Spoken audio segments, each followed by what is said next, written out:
My beautiful name that my father gave me is Kisero Junior Kennedy Otieno. I'm the Secretary General of Kenya Methodist University. And I have a few things to put across, Your Excellency. First, when I entered this hall, I like checking where I am. I saw from whatever is written here, hashtag, fee has fallen. Your Excellency, the fee has not fallen, that's why we are here. So, and first thing first, Mr. President, I've been privileged to be under your administration in two capacities. One, I enjoyed your administration when you were an MP in Eldoret North. Yeah, we used to learn hapo Kamagut hapo chini karibu na kwenu.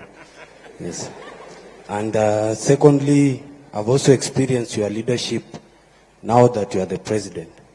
Mr. President, I can assure you they are totally different. From when you were MP, people used to go to the street to celebrate your achievements. Nowadays, we just go to the streets to demonstrate. And Mr. President, don't get me wrong in the first place.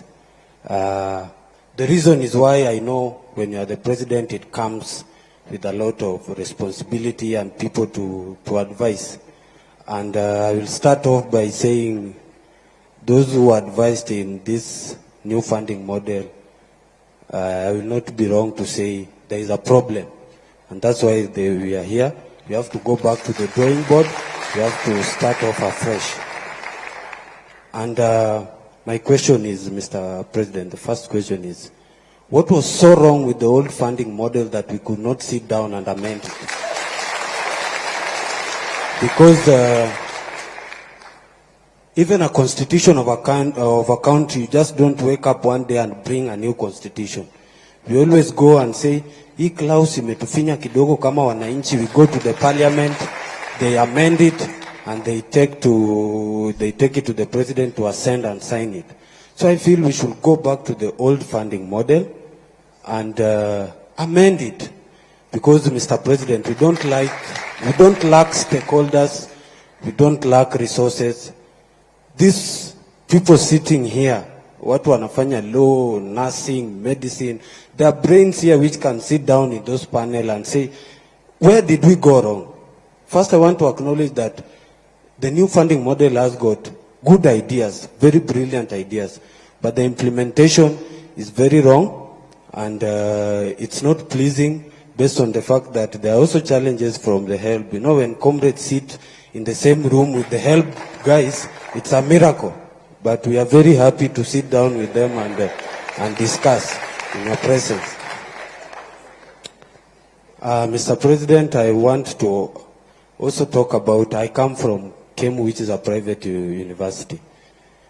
And my question there is in, you have spoken, I've understood what you have said in regards to scholarship and the loans.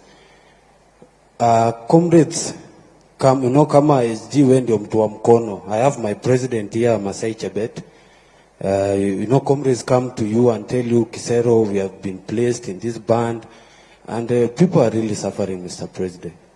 And my question is, why then do COOPs have to place them in private university if they can't be sustained the same way as those in public university? And in that regard, Mr. President, I acknowledge that you have said the government, this is my chance with the Mr. President. You have acknowledged that the government said it has debts, and my university is one that is in the same category. Tunadai the government. They have been so lenient enough to allow students to learn with the limited resources they have. Tunaomba tu hata kidogo ndio university iendelee kufanya kazi. Because we need to learn, those who we are there in KEMU. Then, Mr. President, recently you were awarded a beautiful degree at Barat University, if I'm not wrong. Honorary. degree at Barat University. And there was one picture that really took my attention. I know most of you saw the picture. There was a little girl called Naomi who was in the midst of graduate, and he was there admiring all the graduates, the beautiful gown. Then I asked myself, why does this new funding model want to kill the dream of that young girl of one day graduating?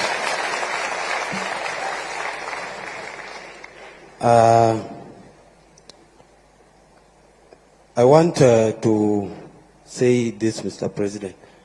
As the commander, I first started by saying I acknowledge your president as your presence as the 5th president and the commander-in-chief of our defense forces. And one of your roles in that regard is to act. Please act, Mr. President. We beg you. Please act. Then lastly, namalizia kabisa. Lastly, Mr. President, we don't have to go to the street when we can resolve this thing here today. Ama namna gani wangwana? Yes. Because we also don't like going to the streets when we can solve things at the table. We are ready to be part of the discussion. We are ready to listen.